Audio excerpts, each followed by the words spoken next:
एक छोटे से कस्बे में शंभू शिल्पकार रहता था। वह पहाड़ों से बड़े बड़े पत्थर तोड़कर लाता और उसे आकार देकर मूर्तियां बनाता। इस रोजगार में मेहनत बहुत ज्यादा थी, आमदनी कम। दिन भर धूप पसीने में काम करते हुए शंभू पत्थर तोड़ता। यह काम उसके पूर्वज भी किया करते थे। शंभू काम करते हुए सोचता है, यह छोटा मोटा काम करने से क्या फायदा, ठीक से 2 वक्त की रोटी भी नसीब नहीं होती। मैं बड़ा आदमी बन जाऊं तो काम भी ज्यादा नहीं करना होगा और बैठकर बड़े आराम से ऐश मौज करूंगा।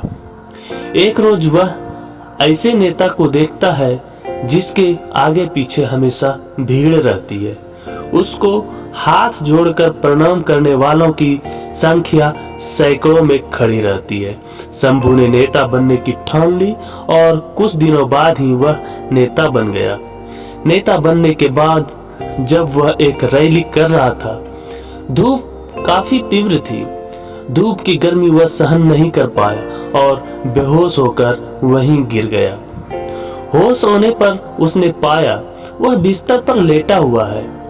बिस्तर पर लेटे लेटे वह सोचने लगा कि नेता से बलवान वह सूर्य है जिसकी गर्मी कोई सहन नहीं कर पाता।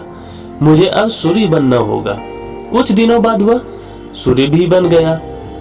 शंभू अब गर्व से चमकता रहता और भीषण गर्मी उत्पन्न करता।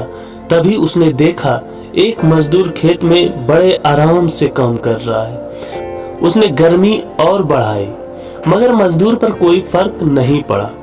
विचार किया तो उसे मालूम हुआ ठंडी ठंडी हवा पृथ्वी पर बह रही है। तब शंभू ने विचार किया, हवा बनकर मैं और शक्तिशाली बन जाऊंगा। कुछ दिनों बाद शंभू हवा भी बन गया। वह हवा बनकर इतराता इठलाता इधर उधर घूमने लगा। अचानक उसके सामने विकराल पर्वत आ गया जिसके पार वह नहीं जा सका। तब उसने सोचा, मैं इससे भी बड़ा पर्वत बनकर रहूंगा। कुछ समय बाद वह विशाल काय पर्वत भी बन गया। अब उसे अपने आकार और शक्तिशाली होने का घमंड हो गया। लेकिन कुछ दिनों बाद उसे छेनी हथौड़ी की आवाज परेशान करने लगी। वह काफी परेशान हो गया। उसकी आवाज इतनी कर्कश थी जो उसके शरीर को तोड़े जा रही थी। आंख खुली तो उसने देखा एक शिल्पकार उसके पर्वत को तोड़ रहा है। लेकिन वह मजदूर नहीं बनना चाहता था। वह काफी परेशान था।